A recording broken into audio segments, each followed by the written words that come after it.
আচ্ছা, কখনো কি মনে হয়েছে কেন কিছু ডিজাইন আমাদের চোখ আটকে দেয় আর কিছু ডিজাইন আমরা যেন দেখেও দেখি না? এর পেছনে কিন্তু একটা দারুণ ব্যাপার আছে। কিছু শক্তিশালী নিয়ম কাজ করে। চলুন আজ সেই নিয়মগুলোকেই একদম সহজভাবে জেনে নেওয়া যাক, যা একটা সাধারণ ছবিকে অসাধারণ ডিজাইনে বদলে দেয়। তাহলে আসল প্রশ্নটা হলো একটা ভালো ডিজাইন আর একটা খারাপ ডিজাইনের মধ্যে পার্থক্যটা ঠিক কোথায়।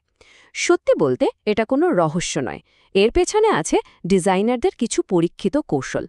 চলুন আজ সেই কৌশলগুলোর কথাই জানা যাক। গ্রাফিক ডিজাইনের নীতিমালা শব্দটা শুনতে ভারী লাগলেও ব্যাপারটা আসলে খুবই সহজ। এগুলো হলো কিছু নিয়ম যা একজন ডিজাইনারকে বলে দেয় কিভাবে ছবি, লেখা আর নানা ধরনের নকশা সাজাতে হবে। আর এমনভাবে সাজাতে হবে যাতে পুরো ডিজাইনটা দেখতে সুন্দর, গোছানো আর আকর্ষণীয় হয়। তো আজকে আমরা ধাপে ধাপে দেখব একটা ডিজাইন কিভাবে কাজ করে, তারপর জানব কিভাবে একটা ডিজাইনে শৃঙ্খলা আর স্বচ্ছতা আনা যায়, দর্শকের চোখে ঠিক পথে চালানো যায়, আর সব শেষে কিভাবে সব কিছুর মধ্যে একটা মিল রেখে একটা সম্পূর্ণ আর সুন্দর ডিজাইন বানানো যায়। চলুন তাহলে আমাদের প্রথম ধাপে যাই, ডিজাইনে শৃঙ্খলা এবং স্বচ্ছতা তৈরি করা। এগুলোকে বলা যেতে পারে একটা পরিষ্কার আর গোছানো ডিজাইনের একদম মূল ভিত্তি। প্রথমে যে বিষয়টা আসে সেটা হলো অ্যালাইনমেন্ট বা সমন্বয়। এর মানে হলো ডিজাইনের সব এলিমেন্টকে একটা অদৃশ্য লাইনে সাজিয়ে রাখা। ভাবুন তো একটা ম্যাগাজিনের কথা, যেখানে সব লেখা আর ছবি একটা নির্দিষ্ট মার্জিন মেনে চলে। এতে কি হয়, পুরো ডিজাইনটা দেখতে খুব গোছানো লাগে আর জিনিসগুলোর মধ্যে একটা সুন্দর সম্পর্ক তৈরি হয়। আর মজার ব্যাপার হলো, এই যে স্লাইডটা আমরা এখন দেখছি, এটাও কিন্তু অ্যালাইনমেন্টের একটা দারুণ উদাহরণ। খেয়াল করেছেন, সব লেখা বাঁ দিকের মার্জিন বরাবর কি সুন্দরভাবে সাজানো। এই জন্যে কিন্তু আমাদের চোখ খুব সহজে লেখাটা পড়তে পারছে। এরপর আসি প্রক্সিমিটি বা নিকটতার বিষয়ে। সহজ কথায় সম্পর্কিত জিনিসগুলোকে কাছাকাছি রাখা। যেমন একটা রেস্টুরেন্টের মেনুতে খাবারের নাম, তার ছোট্ট বর্ণনা আর দাম, এই তিনটি জিনিস একসাথেই থাকে। এতে তথ্যগুলো গোছানো থাকে আর যে কেউ সহজেই বুঝে যায় কোনটার সাথে কোনটার সম্পর্ক। হোয়াইট স্পেস বা খালি জায়গা, অনেকেই ভাবেন এটা হয়তো শুধু জায়গার অপচয়, কিন্তু একদমই না। এটাকে বলতে পারেন ডিজাইনের শ্বাস ফেলার জায়গা। এই খালি জায়গায় কিন্তু ডিজাইনটাকে ঘিঞ্জি আর হিজিবিজি হওয়া থেকে বাঁচায় আর আমাদের মনোযোগ ঠিক মূল জিনিসটার ওপর ধরে রাখে। আচ্ছা, ডিজাইন তো শুধু সুন্দর হলেই হবে না, তাই না? ডিজাইনকে হতে হবে স্মার্ট। এখন আমরা এমন কিছু কৌশল দেখব যেগুলো দিয়ে দর্শকের চোখকে ঠিক সেখানে নিয়ে যাওয়া যায় যেখানে ডিজাইনার চান, অনেকটা যেন একটা ভিজুয়াল গল্প বলা। এমফাসিস বা গুরুত্ব দেওয়া মানে হলো ডিজাইনের একটা হিরো তৈরি করা।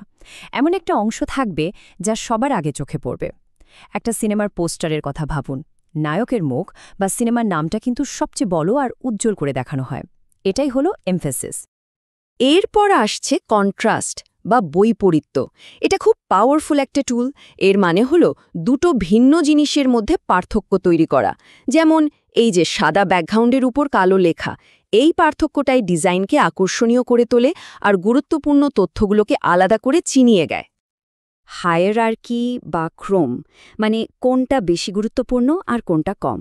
একটা খবরের কাগজের কথাই ধরুন, হেডলাইনটা থাকে সবচেয়ে বড়, তারপর সাবহেডিং, তারপর বাকি লেখা। এটাকে বলতে পারেন একটা ভিজুয়াল ভলিউম কন্ট্রোল, যা আমাদের বলে দেয় কোনটা আগে দেখতে হবে আর কোনটা পরে। এই স্লাইডটাই দেখুন না, কি সুন্দর করে ব্যাপারটা বোঝানো হয়েছে। সবচেয়ে বড় আর বোল্ড হেডলাইনটা সবার আগে চোখে পড়ছে, তারপর সাবহেডিং আর একদম শেষে মূল লেখা। আকারের এই ছোট বড় পার্থক্যটাই কিন্তু আমাদের পড়ার জন্য একটা সহজ রাস্তা তৈরি করে দেয়। মুভমেন্ট বা চলন হল আপনার ডিজাইনের ভেতরের একটা ট্যুর গাইড। একটা ভালো ডিজাইন দর্শকের চোখকে একটা নির্দিষ্ট পথে ঘুরিয়ে নিয়ে আসে। প্রথমে কোথায় যাবে, তারপর কোথায় এবং শেষে কোথায় গিয়ে থামবে, এই পুরো যাত্রাটাই ঠিক করে দেয় মুভমেন্ট। তো আমরা ডিজাইনের আলাদা আলাদা অনেকগুলো নিয়ম দেখলাম। এখন সময় হলো সবগুলোকে একসাথে বাঁধার। এই অংশে আমরা দেখব কিভাবে ডিজাইনের সব এলিমেন্ট মিলে একটা সুরেলা ঐক্যতান বা হারমোনি তৈরি করে। ব্যালেন্স বা সামঞ্জস্য মানে হলো ভিজুয়াল ওজনটাকে সমানভাবে ভাগ করে দেওয়া। এটা মূলত দুই রকমের হয়। একটা হলো সিমেট্রিক্যাল, যেখানে দুই পাশ একদম আয়নার মতো একই রকম। এটা একটা শান্ত ফর্মাল ফিল দেয়, যেমন একটা বিয়ের কার্ড। আর অন্যটা হলো অ্যাসিমেট্রিক্যাল, যেখানে দুই পাশ এক নাও হলেও তাদের ভিজুয়াল ওয়েটটা ব্যালেন্স থাকে। এটা অনেক বেশি মডার্ন আর ডাইনামিক একটা ফিল দেয়। রিপিটিশন বা পুনরাবৃত্তি নাম শুনেই বোঝা যাচ্ছে একই জিনিস, যেমন একই রং, ফন্ট বা শেপ বারবার ব্যবহার করা।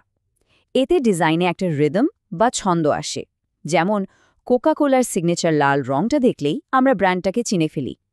এটাই কিন্তু ব্র্যান্ডিংয়ের একটা বড় অংশ, যা ডিজাইনকে এক সুতোয় বাঁধে।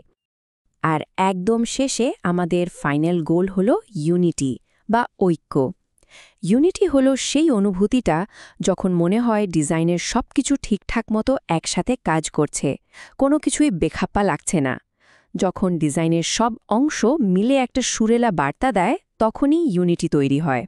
আর বাকি সব নিয়ম ঠিকঠাকভাবে মানলেই এই ঐক্যটা চলে আসে। তো আমরা অনেক কিছু নিয়ে কথা বললাম, চলুন এক নজরে পুরো ব্যাপারটা আরেকবার ঝালিয়ে নেওয়া যাক। এটাকে বলতে পারেন একজন ডিজাইনারের টুল কিট।